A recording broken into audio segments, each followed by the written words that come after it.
Oh my gosh, look what somebody left on the sidewalk.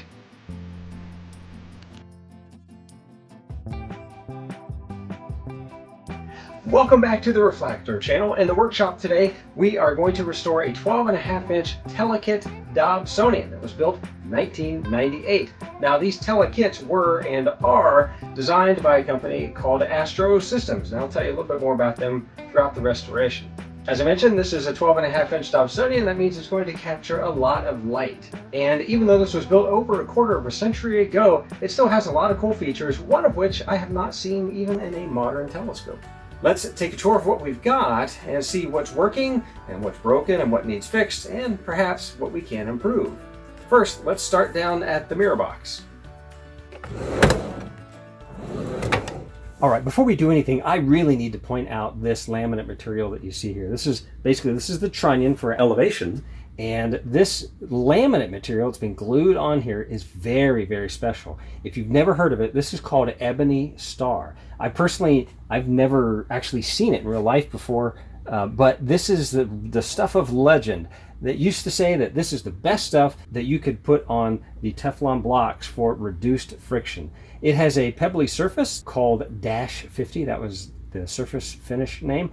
Now, unfortunately, the company that made it discontinued it many years ago. So this stuff is actually very, very rare these days. Supposedly, the rumor is that they started it back up, but they used a different surface finish, so it's just not the same. This stuff is worth its weight in gold, and I have no plans to modify this at all. In fact, I'm going to do whatever I can to protect this, and it looks like it's in very good shape. Now, right away, it's obvious that this TeleKit is built like fine furniture. Look at these box joints right here. They have there, it's all over on every one of the corners. There's really no external fasteners. It's very well done. It's beautiful. It reminds me of one of those Eames chairs where you can't see the fasteners on the outside. It's like it's held together with magic, or in this case, wonderful carpentry. I'm probably going to go over this, fix up some of the nicks, and maybe put another coat of polyurethane on this, but otherwise it's in pretty good shape. The only additional thing I'm going to do is put some metal handles right here just to help with moving this around and lifting it up, because Dobsonians can sometimes be a little bit cumbersome to move around. And that's really about the only thing I'm going to do. There is one small detail. This hole and that hole are how you attach these wheelbarrow handles for moving this thing around your driveway. And as you can see, they have those wing nuts that go on the inside. I'm probably going to put T-nuts on the inside of the box just to make life a little bit easier. So the interior is definitely going to need to be cleaned and painted. I have some camouflage flat black that I'll be using that's going to look really good on that. Now, this is the cover for the mirror. It's got this little circle here. There's no handle. It could really use a handle. This is actually the offset mask, right? So if you only want to use a little portion of your mirror, perhaps full moon or something like that, you only need this. Now, this, of course, could use a handle, but there's not. You have to be very careful. And I'm going to pick it up like this, and we're going to reveal this giant mirror. Let me get this out of here. All right, there we go in all its glory. That's the 12.5-inch mirror. It was made by a company called Nova Optics. This mirror has a focal length of 60 inches, or about 1.5 meters. That gives this giant telescope a focal ratio of f4.8. If you look down here and over there, there's these 3 cylinders there and 3 cylinders there. They're either battery holders or batteries themselves. I think there might be a cooling fan down in the base. When we take this apart, we'll be able to diagnose what everything is. But what's most interesting is this dowel rod and this dowel rod. The mirror is sitting in a sling. The sling goes from here down around the bottom and up to this dowel rod. Here's a better view. You can see where the belt starts up on the upper left, and it loops down underneath the mirror, and it's actually supporting the mirror. And of course it loops back up around the right, and it wraps around that final dowel rod.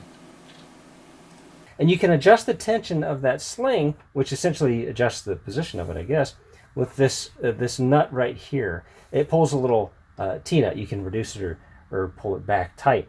It does have these 3 clips here. The job of these clips is to keep the mirror from falling out when you tilt it too far forward.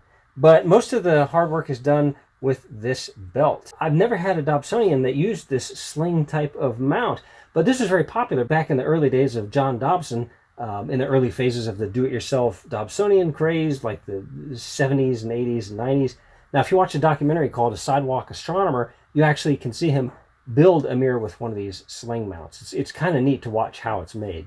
I'll make sure that the belt is still in pretty good condition, but otherwise I don't plan to really change any of how the mounting hardware is. If these do turn out to be rechargeable batteries or battery holders for the cooling fan, I will most likely replace these with something modern. I mean, they look neat, but I think a modern day, like a talent cell battery or something like that, would probably work a lot better and hold a much better charge. All right, so you probably noticed right away that the mirror finish is questionable at best. It has a lot of spotting that is probably either from like a fungus or a mildew. It's cloudy. Now, I don't know if the cloudiness is from dirt and dust. It has some issues down here, some kind of scaly spotting right there. I will have to think long and hard about getting this recoated. What I'll do is I'll give it a good cleaning and see if that can bring it up to about the 90% satisfaction level. Mirrors with defects and such can still provide really good images. And I have to ask myself, do I want to spend $300 to get this recoated to get back that 5 or 10% improvement to the image? I mean, it would be a shame for this big mirror to be operating at less than what it could be, but money is a limitation, so we'll have to make a decision as we go about cleaning this. The strut attachments are actually in really good condition. They have these thumb screws that work really well. I like how these are insulated. Just right here and right up there. They work really well. They're very strong. The metallic tubes work great. Up here, the attachments are very clever. They have this clip that is spring-loaded. It's really nice. The only thing I'm really going to change here is the numbers are on little Post-it notes, and I'm just going to go ahead. We have a wood engraver, and we're just going to engrave these and try to make them look really professional. Right away, you'll notice there's a Telrad. We'll open this up, check the batteries, and there's some corrosion on the batteries. We'll go ahead and dip that in vinegar and get that all cleaned up and make sure that this is working well. Now, this Crayford focuser looks like an early version. It does have the AstroSystems sticker on it. Look at that with their phone number. It is an earlier one. It looks like a kind of an early low-profile one, but it works pretty well, and it does have an adapter. So if you want to put in 2-inch eyepieces, not a problem. Now, what I will do is this one uses O-rings to drive everything, so I'll probably be replacing the O-rings, and I can slide this in and out still, so I'll have to find a way to adjust the tension. Hopefully there's a built-in way. There might be actually, are there set screws up there? Oh, okay, yeah, there's set screws up there, so that's probably a way to tension the roller axle. All right, so that works pretty well. There's nothing really special about the secondary mirror. It seems to be in good shape. It does have the 4 struts, so we are going to get diffraction spikes, but that's not a problem. I actually like my stars to have diffraction spikes. Lastly, I want to show you something that I haven't seen in any of the other telescopes. You're looking down the focuser tube. There's a little wheel here that controls a sliding collection of colored filters. So slide it down. There's the red filter. It's like a yellow filter. There's a green filter. And then there's a space for a blue filter, but there's no filter up there.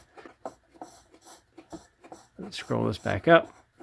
And the last one, of course, is empty. That's just a straight see-through. This is a really clever way to mount your filters in this permanent metal plate that's in this box. Speaking of that, this box right here is hollow, except for... Look at that. Isn't that neat? So that whole metal collection of filters slides down, and it has little detents that basically lock it, temporarily into place when you want each color filter to stay. This one, of course, is broken. There's a wooden black cover that fell off, so I'm gonna have to glue that back on. We'll try to get this working. Now, to make this complete, I'm gonna try to get a blue filter to put in the top one, but if I can't do that, it's still gonna be pretty cool. Now, to be honest, those look pretty big. I think those actually are larger than 2-inch. I'll have to see. They might be a specialty order item. All right, but anyways, that's the one thing that I haven't seen on a modern telescope. It's pretty neat, and it's a pretty clever design. Last but not least, this one came with a ton of documentation, including the AstroSystems product catalog. Now, the original buyer's handwriting is in this. It shows all the optional features that you could get. I have to be honest, this is super awesome. I've been reading through this, looking at all the stuff. Oh, now this is kind of interesting. This is a laser collimator. It did come with this laser collimator. Look at that. It's a 2" and a 1¼ inch. It just has the one button. There's really no adjustment, but look at that thing. That's a pretty nice, powerful beam. But this is a pretty chunky bit of equipment, and it's pretty darn slick. It has information about the mirror. Look at that. It has interesting information about the optics. The AstroSystems TeleKit. Here's all the instructions on how to assemble it. So if I run into any problems, I can go back into these wonderful instructions. I mean, this is mid-1990s. This is really good documentation for the mid-1990s. Look at that. I mean, it's got pictures and text and everything. Here's a second manual. This might be like, I guess, a part 2. But this is a documentation for me is so fascinating because you can look back and you can kind of see what the builder was thinking about when they did this. But this is a pretty fascinating. Oh my gosh, look at this assembly guide. Look at that. So anyways, I'm going to have a lot of fun reading through these while we restore the AstroSystems TeleKit. So let's get started. All right, the tour is over. Let's go ahead and get started on this restoration. I'm going to start with the easiest stuff and then work our way down to the mirror box. The mirror is going to be the most logistically challenging part of this restoration. Now, the very easiest is the Telrad. We're just going to detach this and clean that battery. Let's remove this battery cover and take a look at the batteries. There's a piece of foam. It holds a couple of AA's. See that. And if you pull this out, you can see the electrolyte has spilled out on one of these batteries. I'm going to dunk this in some vinegar and that should clean it all up. Okay, so we have a bucket of water and we've got vinegar. Let's take the battery holder out. Pull the batteries out. That one's okay. That one's not. But that's all right. This is pretty cool when you dunk it in the vinegar. Dump that out. Oof. All right. Let's go ahead and just put this right in the vinegar.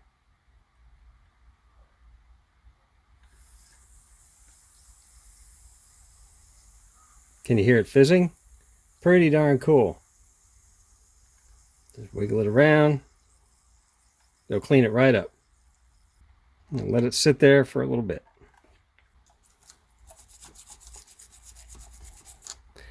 That pretty much cleaned it. Now we really don't have to do much of this. If you're enjoying this video so far, please push that like button. It makes a huge difference for little channels like this. Thanks, I appreciate it. We'll dunk this in the water. We'll let it sit there for a couple minutes. All right, that should be good. I'll just dry it off. So we've run into a slight problem. The metallic contact on that part came off. It's a little metal washer. And I want it to be relatively permanent, so what I'm going to try to do is find a really flat screw and a nut that can go through there. So time to raid the random bolt jar.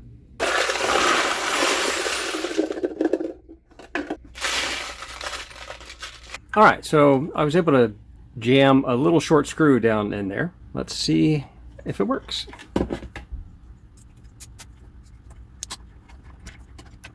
That's it. All right, turn it on.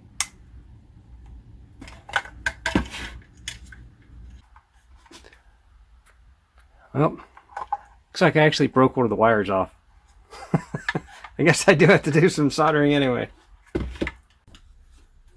All right, so I've soldered that on and I've got a little heat shrink here. So that's a whole lot of work. I'm just gonna do the final step here, which is the heat shrink. Boy, these wires are short. They did not give you a lot of wire. Come on, Telrad, give me a couple inches of wire.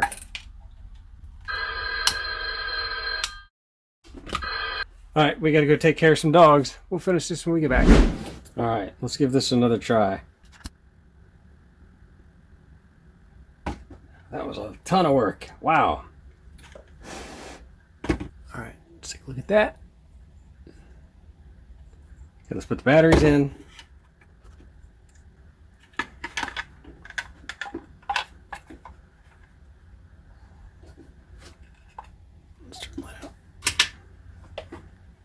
Let's see if it's any good. There we go. Our Telrad is working.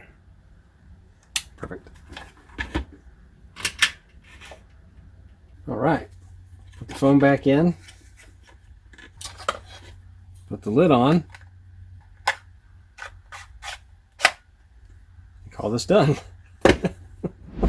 Well, this Telrad is good as new, but that sure was way more work than it needed to be just to fix that battery holder. So let's put it back on. You just tighten these two little screws.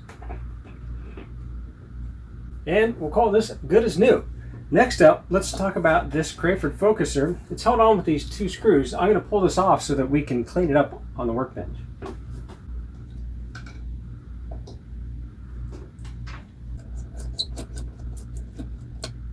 All right, now there's some metal shims. I don't want those to fall. So I'm going to put this one right here. And I'll put this one right there. All right, so let's take this over to the workbench. Here it is. See, it even has the AstroSystems sticker on it right there. So we're going to go ahead and just tidy this up. I'm going to try very hard not to move these set screws because the previous builder, he had everything lined up, so I don't want to mess with those. So the first thing we got to do is get the center part out. And it has just these two set screws up here. Is that enough?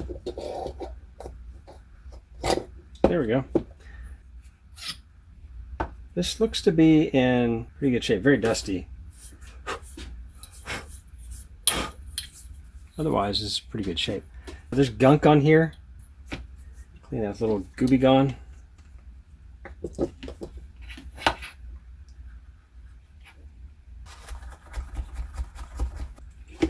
All right, clean it up with a little bit of rubbing alcohol. Just goes in there.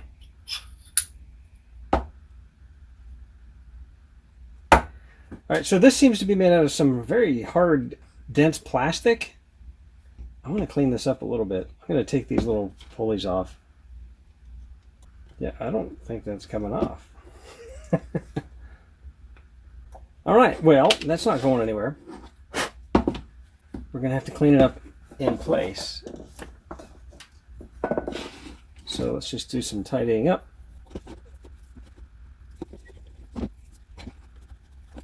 I wonder if I can get these O-rings out.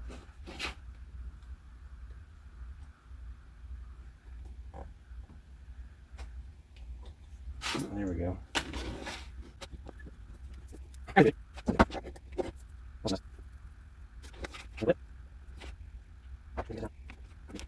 So this uses a little belt over here, and this belt, it's a little toothed belt, and it seems to be in actually pretty good shape. Let's get this O-ring out of here. The roller that drives the focuser tube, you can see it in there. It's got some kind of medical tubing on it, and I don't know if I have anything that would replace that, to be honest. It's very thin. I have some from the RC hobby, but I might have to just go with this. So there we go. All the way. It's got about an inch and a quarter travel. All right, let's go ahead and put this back on the telescope. All right, so this would be a good time to put this on theoretically, but I was examining this and I think this is a good time to remove this box. And since we're going to remove this box, we should consider removing the whole top thing. I didn't want to do that first because I'm going to be engraving some numbers on these to make it easier to put this back together. But I think in the essence of safety and not working so high up off the ground, I'm going to go ahead and remove the top so that I can remove this box, and we'll take a look at fixing the filter slider. I've gone ahead and marked these so that I don't lose where the shims went. And this is pretty slick how this works. In theory, this should just lift right off, but I got to be careful. All right. So there it is, and it's just held in with these 4 bolts. There's 2 on each end. Just flip it around. All right, so I flipped it around. Not to hit that secondary mirror. All right, let's carefully flip this over. Okay, so I've run into a bit of a snag. There's these little runners up here. There's one on top, there's one on the bottom. That prevents this from falling into the telescope tube. But then you've got these little eye hooks back here. That's what holds them to the frame. And there is no wiggle room. And you can't get it out this way because of those eye hooks. So there's no wiggle room. I suspect that this system was installed before the inner black wall was put in. So I might have to fix this in place. Okay, so that's what I'm going to do. I'm going to put the 2 screws back in here and put the 2 screws in the end. And then I'm going to unscrew each of these filters, clean them, put them back in, and then put this broken cover plate back on. That should just glue right back on. All right, so I'll skip putting the screws back in. All right, we'll go fast forward through this. Now, something kind of interesting as the filter tray slides, there are holes along the filter tray, and there's this tiny little spring-loaded plastic ballpoint. It's like a ballpoint pen right there. And when this gets in position, you can feel it go in there like a detent. And it locks this into place, and it does it there too. So it does it for each of these filters. And yeah, there is a missing blue filter. I'm going to have to buy one, and these look like they're just 2-inch filters. There's actually writing on them. Oops, I don't want to stretch it too far because that'll stretch the little cable pulley assembly. Before we glue anything back on, let's take these out. So here's the 3 filters that I have. Obviously, I'll need to get a 4th blue one. But these are made by, if you can see that, Victar XL 48 millimeter. This is made in Japan. This is YG11. This is R225. And O221. So let's go ahead and clean these up. They got some kind of coating on them. I don't know if it's cigarette. Let's see if we can get these cleaned up. Get some alcohol.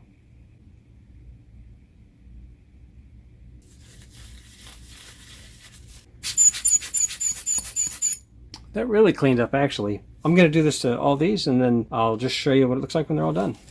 And there are the filters all cleaned up. I was able to order a blue one off of eBay used. It turns out that the 48 millimeter size is kind of an oddball one these days. They aren't as popular as the other sizes, but I was able to get that blue one in 48 millimeters used for about $13, which included shipping on eBay. It should be here next week. I'll go ahead and put these in right now, though. Okay, sorry for the vertical format. That's the only way to fit this all in. I glued this black board on last night with some wood glue. It should be done by now.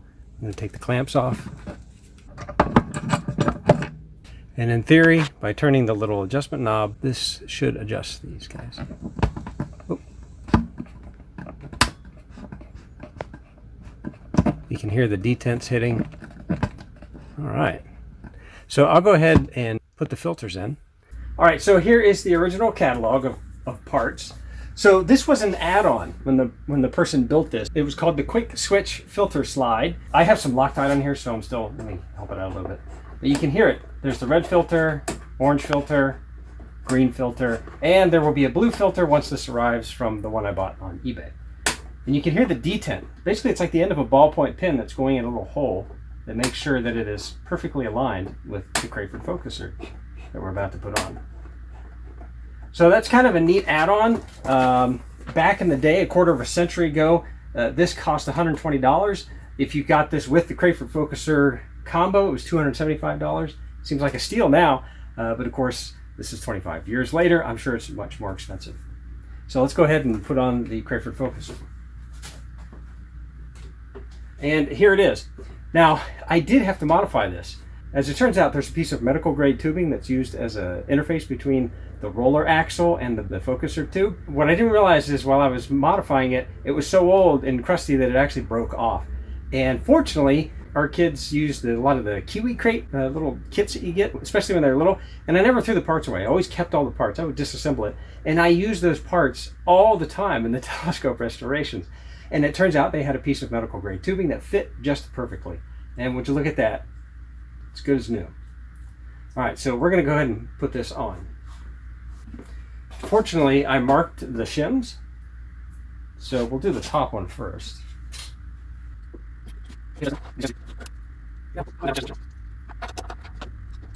So if we put in the Telrad, all right, so we've got the Telrad, we've got the focuser, we've got the QuickSwitch filter slide installed, and we've got the secondary mirror cleaned. I just cleaned out with some rubbing alcohol and some lens wipes. Then I would say that the upper cage is all done. The only thing left to do is to put in that blue filter once that gets here from eBay. Now, what that means is we can start to work our way down. I think the first thing I'm going to do is I'm going to take the mirror cover and I'm going to paint that and put handles on it. So let's go ahead and do that next. All right, so we'll take this guy off. I don't know why there's not a little circle in there, so this fits better. I'm going to probably go ahead and fix that. Well, I guess there's a preferred way to take this. So let's go ahead and clean these up and paint them. All right, so here's the mirror cover, and here is the offset mask cover. Now, what's interesting is this doesn't have a round, I guess, boss is what they would say in the CAD industry, to keep it centered in there, but we're going to go ahead and make one. And as I mentioned before, I get a lot of parts from the old Kiwi Crate toys, Kiwi Company toys. And so we have this one. This is an old wheel from a Kiwi Crate toy, and it's about the size. I'm going to have to cut this out on the bandsaw, just make it a little bit smaller, but this will go in there and keep it perfectly centered. Now, once I do that, once I get this all set up, I'm going to put a handle on that, one there, and I'll put one here just to make this easier to get out of the mirror box.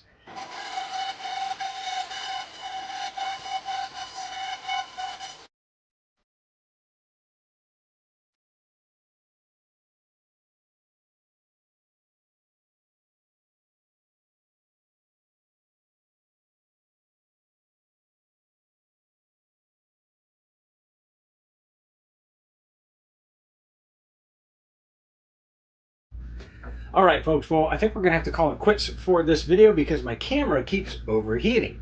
Now, what have we done? Well, we've got the mirror cover system right here. It has these nice handles installed. Now, this is the offset filter. Look at that, and it has the little island there, so it goes in this hole, and it's not going to slide around anywhere. And we've got this handle here that sure does make it easy to pull in and out of the telescope. But look what all we've done on this. The upper cage is pretty much all done. We have gotten rid of the bad batteries and the electrolyte that leaked out, and so the Telrad is good as new again. We've got the QuickSwitch filter slider system put back, still waiting on that one filter that's coming from eBay. And we've got the Crayford focuser, which is totally refurbished, including replacing the rubberized friction roller. So that part is all good. I also cleaned the secondary mirror, and of course I did a general cleaning, getting all the dirt from all the nooks and crannies on this. So in the next video, we're going to focus on the mirror box and taking a look at that mirror, and we're going to see if we can get away with just cleaning it or if it needs recoating. Hopefully not recoating. That's kind of an expensive thing to do. And so by the end of the next video, we should be able to test this and look at some pretty cool stuff in the sky. So thanks for watching, everybody, and clear skies.